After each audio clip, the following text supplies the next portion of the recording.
तो hello students, आज हम बात करने वाले हैं चैप्टर 2 बायोलॉजिकल क्लासिफिकेशन के बारे में। इससे पहले लेक्चर में हमने लिविंग वर्ल्ड चैप्टर 1 जो क्लास 11th बायोलॉजी जो नीट के लिए इक्वली इंपॉर्टेंट है उसके बारे में पढ़ा था।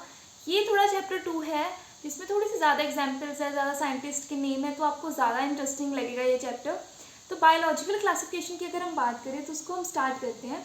तो बायोलॉजिकल क्लासिफिकेशन चैप्टर है, तो बेसिकली इस चैप्टर की इंपॉर्टेंस क्या है? इस चैप्टर की ये इंपॉर्टेंस है कि इससे पहले वाले चैप्टर में हमने सिर्फ जनरल बातें पढ़ी हैं कि क्लासिफिकेशन क्या होती है, आइडेंटिफिकेशन क्या होती है, नॉमेनक्लेचर कैसे होता है और क्यों करते हैं, कैसे करते हैं, वो सब कुछ।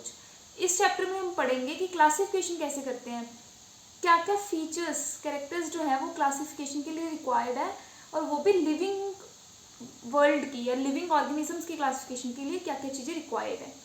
अगर हम बात करें क्लासिफिकेशन के बारे में तो इससे पहले हमने पढ़ा कि हम कैसे ऑर्गेनिजम्स को आइडेंटिफाई कर रहे थे, उनके कुछ कैरेक्टर्स देख रहे थे और हम ये देख रहे थे कि क्या वो हमारे फूड हैबिटेट्स के लिए रिक्वायर्ड है या हमारे फूड के में आ सकते हैं या क्लोथिंग के लिए या शेल्टर, ये सब चीज़ों के लिए। मतलब इससे पहले हमने नॉन साइंटिफिक क्लासिफिकेशन के बारे में पढ़ा, जहाँ पे कोई भी साइंटिस्ट ने कोई भी साइंटिफिक चीज़ मेंशन नहीं की थी। हमने जस्ट पढ़ा कि नॉन साइंटिफिक क्लासिफिकेशन होती है जिसमें फूड, ठीक है, शेल्टर और जो भी हमारी जो रिक्वायरमेंट है जैसे क्लोथ, हम उसके बेस पे किसी भी चीज़ को क्लासिफाई कर देते हैं। बट इस चैप्टर में हम पढ़ने वाले हैं वो है साइंटिफिक क्लासिफिकेशन के बारे में। सो वर्ड तो समझाने की ज़रूरत नहीं है, because word itself is saying scientific, मतलब किसी भी साइंटिस्ट की इन्वॉल्वमेंट जब हो जाए, मतलब इसमें हम वो चीज़ें पढ़ेंगे जो किसी साइंटिस्ट ने दी है, उन्होंने बताया है, थ्योरीज दी हैं, ठीक है। तो बेसिकली वो क्या कहना चाहते हैं कि पहले एक साइंटिस्ट आया, ठीक है, एक ही जब कोई भी रिसर्च स्टार्ट होती है तो उसको कोई स्टार्ट करने वाला होता है, चाहे वो गलत हो चाहे ठीक हो। बट अभी ऐसे ही इस केस में हुआ, हमारे पास एक साइंटिस्ट आए, साइंटिफिक क्लासिफिकेशन जिन्होंने स्टार्ट की वो थे साइंटिस्ट, हम नेक्स्ट पेज पे स्टार्ट करते हैं, वो थे एरिस्टोटल। सो एरिस्टोटल ने क्या दिया कि मैं 2 किंगडम क्लासिफिकेशन दे रहा हूँ।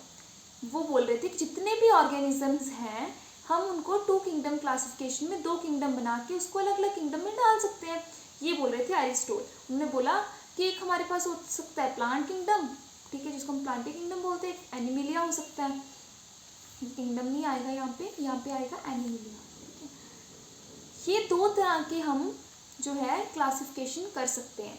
तो उन्होंने इस 2 क्लासिफिकेशन पे फोकस किया, और उनको अगर पूछा गया कि आपने किस बेस पे इस क्लासिफिकेशन किया, उन्होंने बोला प्लांटी को तो मैं मोर्फोलॉजी के बेस पे क्लासिफाई कर रहा हूँ, और एनिमल्स को मैं रेड ब्लड सेल्स प्रेजेंट है या रेड ब्लड सेल्स एब्सेंट है इस बेस पे क्लासिफिकेशन कर रहा हूँ।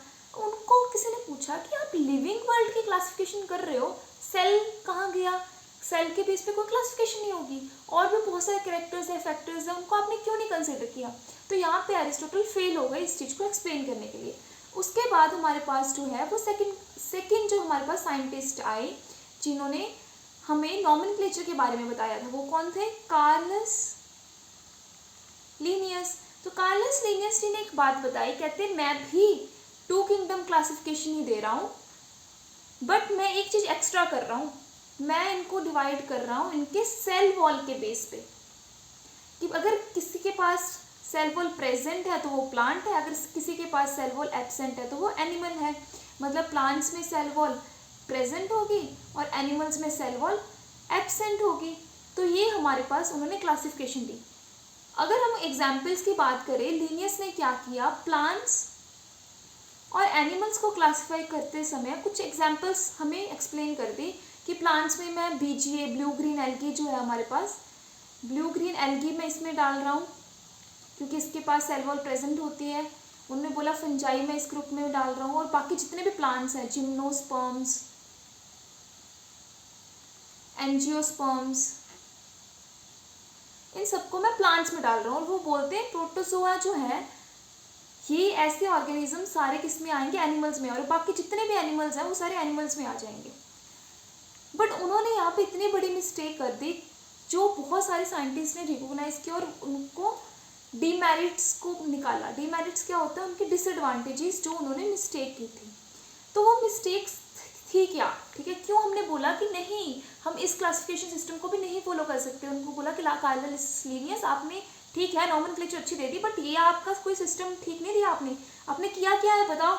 ये जो बीजीए होती है, ये ब्लू ग्रीन एल्गी एक बैक्टीरिया है, यू बैक्टीरिया, और ये क्या होता है? प्रोकैरियोटिक, ठीक है, जिसके पास ना कोई वेल डिफाइंड न्यूक्लियस होता, ना कोई मेम्ब्रेन बाउंड ऑर्गेनेल होता। बट प्लांट्स तो सारे क्या है?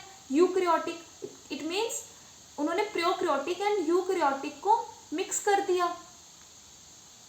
ठीक है, मिक्स कर दिया उन्होंने। और उनको फिर देखा कि ये तो फंजाई भी डाल दी। फंजाई तो सबसे बड़ा डिमेरिट था। क्यों?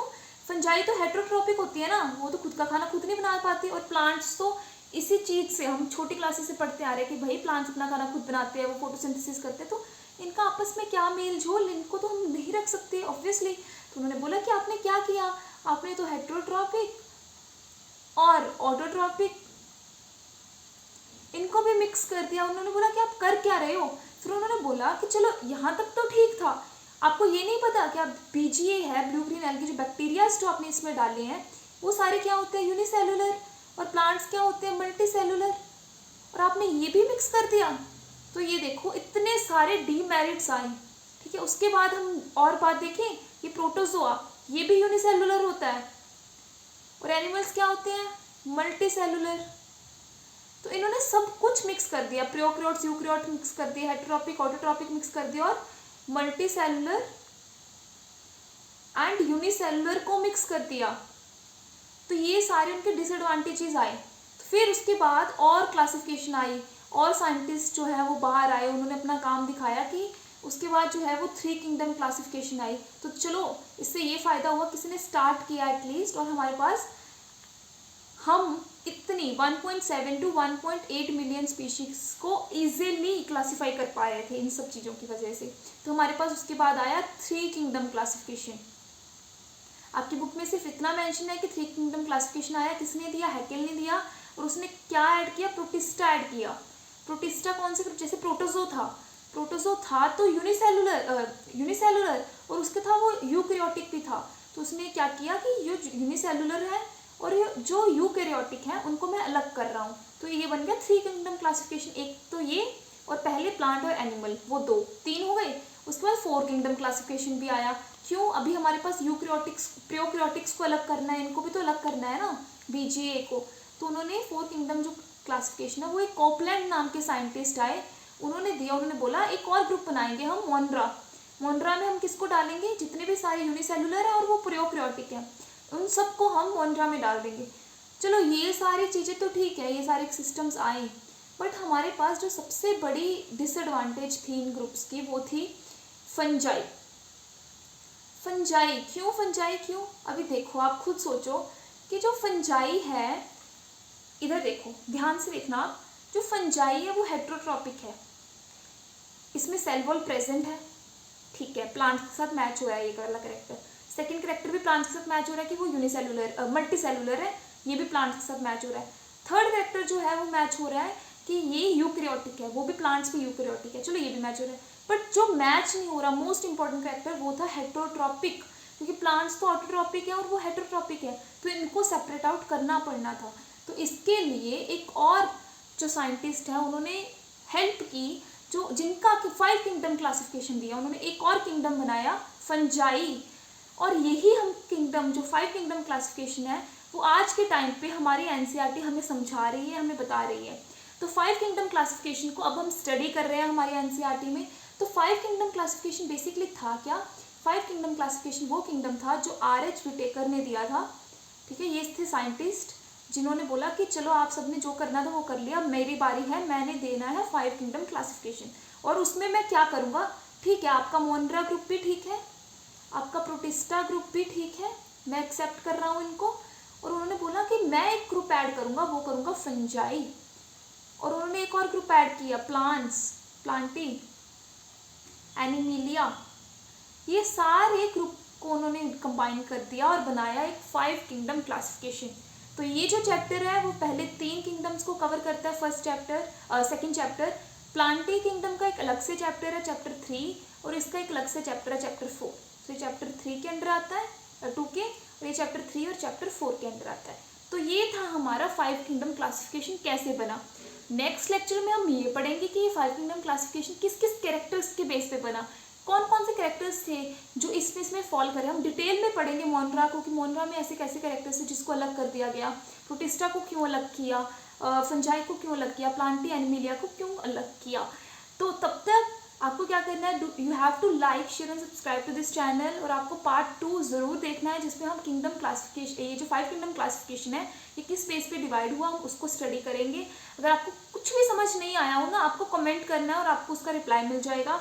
तो अब तब तक आपको रिवाइज करना है कि कौन कौन से साइंटिस्ट आए और उन्होंने क्या क्या बोला, कौन कौन से ग्रुप दिए और किस किस बेस पे डिफाइन किया, ठीक है, खुद को।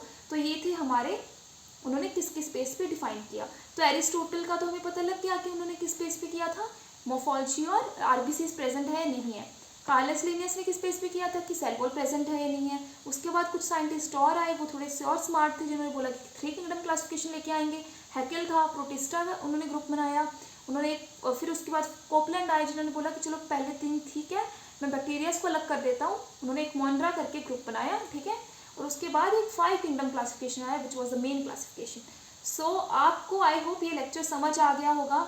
अगर आपको कुछ भी समझ नहीं आया है तो आप कमेंट कर सकते हैं और आप अपने डाउट्स पूछ सकते हैं, because I am here to help you. So till then thank you and you have to like, share and subscribe to this channel for the next video, and of course make sure to click on that bell icon so that आपको update साथ के साथ मिल जाए, साथ के साथ आप अपना लेक्चर को कंटिन्यू कर सको। सो गुड बाय स्टूडेंट्स, अपनी प्रिपरेशन अच्छे से करते रहना और पढ़ते रहना और हम होंगे कामयाब।